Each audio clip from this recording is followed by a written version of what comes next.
So welcome everybody. My name is Benjamin Zavala. I'm an exterior designer for the Acadia.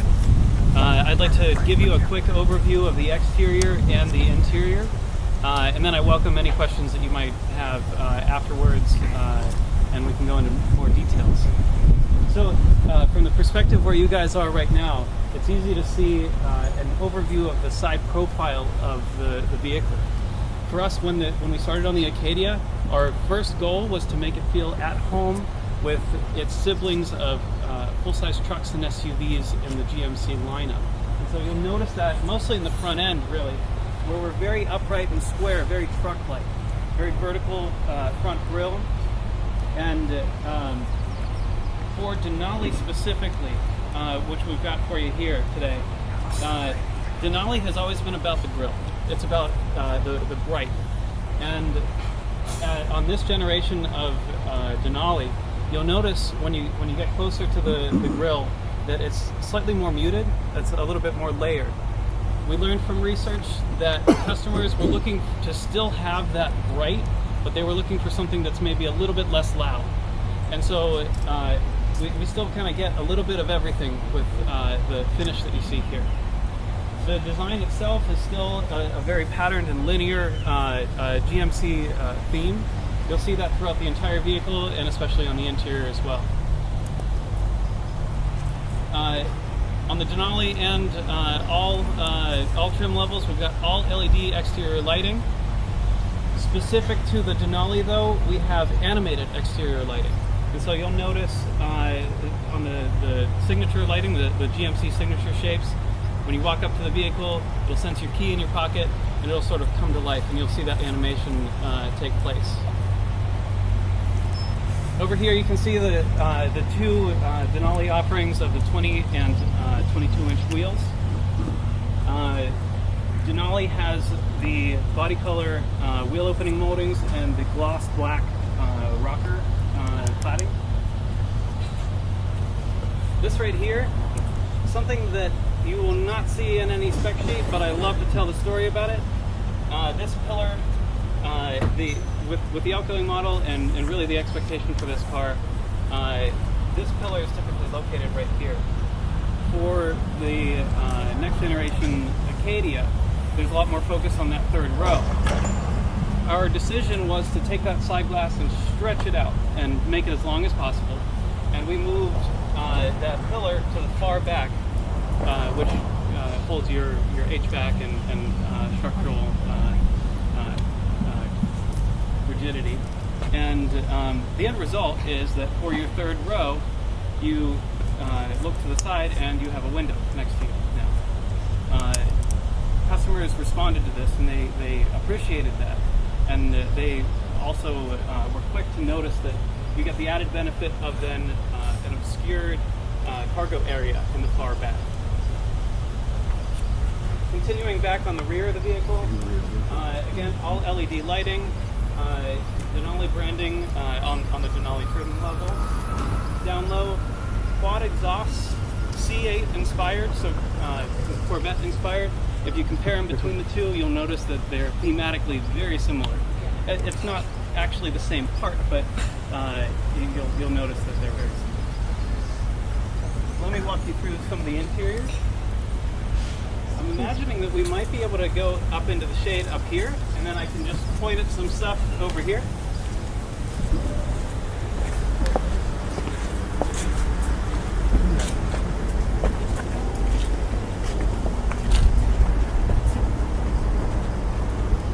See how we can cram you guys into the shade here.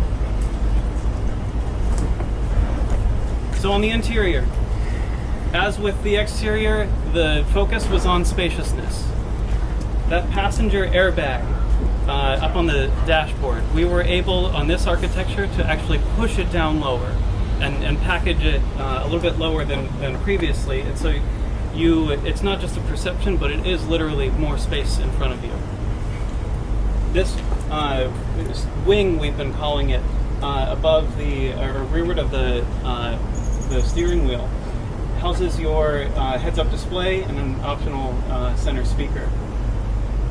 All of the design theme language of the interior is very linear and horizontal, and it works really well with our large center screen, which is sort of the statement piece of the one vertical in the center.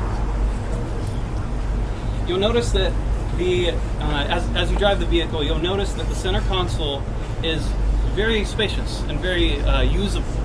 One of the reasons why it is we've taken the shifter, which might typically be down here, and we've placed it up on the column. And by doing that, we were able to, you no longer have all the linkages and the space down there that it takes up. And you'll see that there's a pass-through where you can put a purse or bag down below, something that we learned from research that customers were very excited about. And then up top, again, with the shifter moved, you get a very usable space. There's a wireless phone charger on Denali, and I expect the customers will really appreciate it. So with that, I'm going to hand you off to Laura, who can walk you through some of the color and trim, and I will be around for any further questions. I have a question.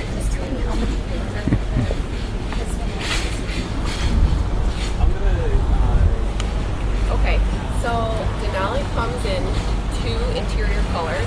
What you saw over there was your all black interior with your sheer accent stitching quilting. This one is our lighter interior, as you can see. It's very dark atmosphere, which is that rich neutral brown that you get on the IP and on the back of your seats. And sheer, which is that really light, warm gray. The color placement in this interior really reiterates the spaciousness you get in your legroom. That's why we have all of our lowers as a light color, and then having that ceiling light really makes it feel a lot taller. And having the very dark atmosphere along the IP really stretches that interior, goes along with that linear design language. So for Denali, on our seats, we have leather seating. It comes in 2 different grains. It's a very fine animal grain and a more aggressive animal grain on the bolsters. You have through perf of the center seat back, and then once you get to the shoulder area, you're going to get a beautiful quilting pattern. Somewhat traditional, but we've scaled it down and put in a double sew line to really make it feel more technical and more contemporary. And then you'll get your Denali logo embroidered in that seat headrest. On the bolsters, and then you'll find in the doors is our fractal stitch. It is an X-shaped stitch that again ties in that quilt pattern that you have on the seat and in the door. Another thing that's unique to Denali is our wood deco. We want to make it look authentic because it is. So we make sure it's all open pore where you're able to feel that haptic. It's stained a rich neutral brown to go with that very dark atmosphere on the IP upper.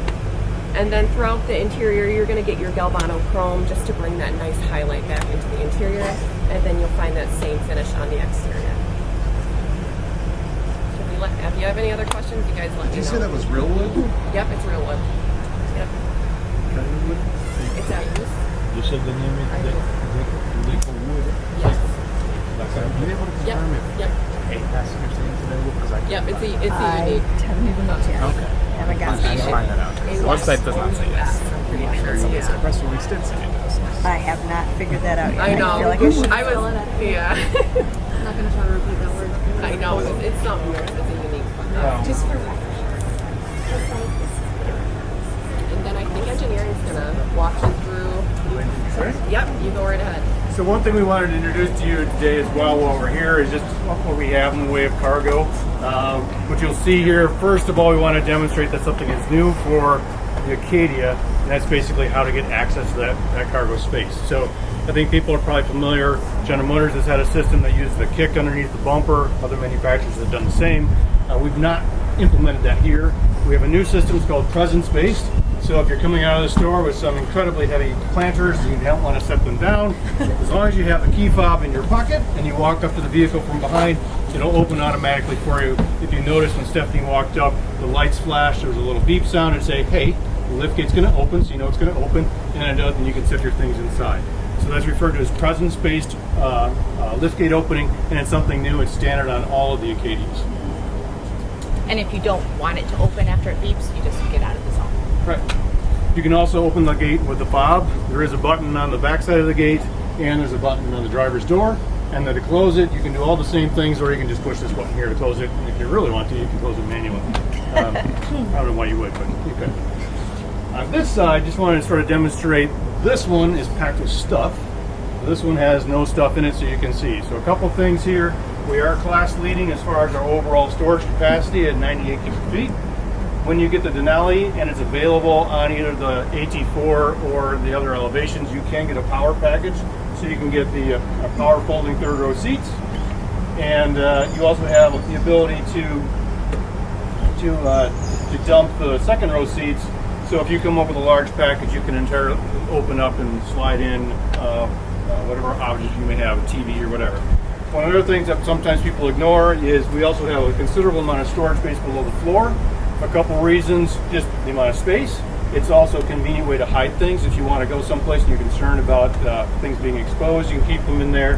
And this is not taking up space that's used by a spare tire. So we have a full Space Saver spare that's in there. It's not an inflator kit situation. We have a spare in every vehicle, so that's there.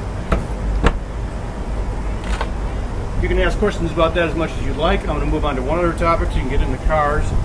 We mentioned that we've got Super Cruise in all the cars today. It's available in all of our trims, and you'll be able to experience it today. One thing we're doing with Super Cruise is we're increasing the number of roads that we have mapped for Super Cruise. It's now over 750,000 miles that we have mapped, and so that's moving from just interstate highways to divided highways, and now including 2-lane rural roads in some areas. So you'll see that today. One little disadvantage of this particular spot is the roads right outside are not mapped. You're going to have to drive a little bit further to get to them. So how will you know? So if you're driving the car, you look at the lower part of the cluster in front of you, you will see a little white steering wheel, which sort of mimics the steering wheel we have. And you notice that the Super Cruise wheels have this display in the top of the wheel. That's sort of mimicked in the icon. If the icon turns white, you're now on a Super Cruise road, and so you have the option to push the Super Cruise button. It's on the left spoke of the steering wheel, and then you'll see the display turn green. The little icon will turn green. You can let go of the wheel and the car will drive itself. A couple little details. When we started that technology out on interstates are a relatively controlled environment. Everybody's going the same direction. Cars come in and exit entrance lanes and exit lanes, and it's kind of, you know what's going on. Rural roads with oncoming traffic, 2 lanes, is a very different situation, right? The computers and the sensors have to understand different things in cars coming at you. And so we've developed the technology to cover that, keep you safe. One thing you will see is when you come into intersections, now this is a very sort of uncontrolled place, right? You got people turning different directions, there's a lot going on, and the system may say to you, hey, I need you to take control for a little bit. You, Mr. Driver, please drive me through this intersection. Once you're through, it'll come back on. You'll see a blue label sometimes. You'll see a green label. It comes when it's fully enabled. You can continue to drive. So when you're in some of the rural areas, you may see that behavior. That's very normal, and it's intended is to keep you safe while you're out there and you're going through some of those transitions. So just be aware of that. As I said, you're going to have to go out a little ways to do that, but you'll be able to experience that today, so please do. Let us know what you think. And anything else I missed?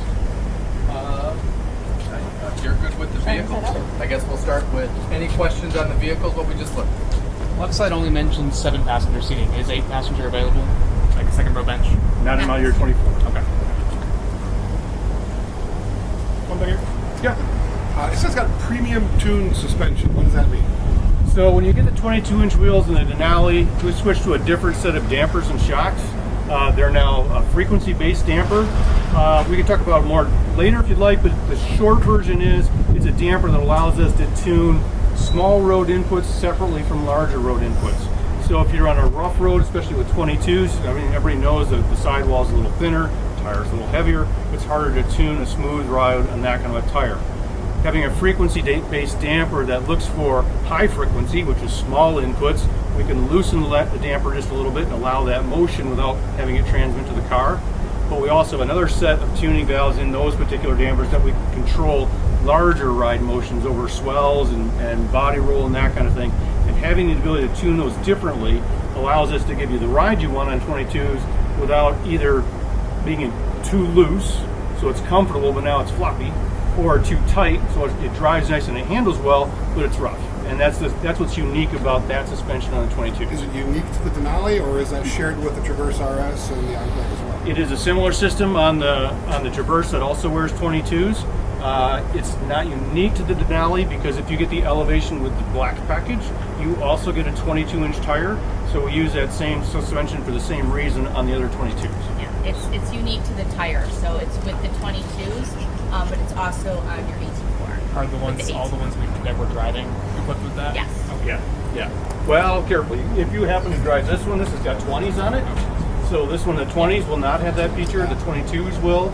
And as Steph just said, we'll talk about AT4 tomorrow. It uses a similar damper, but with another feature, and we'll bait you with that one. I'll tell you about it tomorrow. More to come.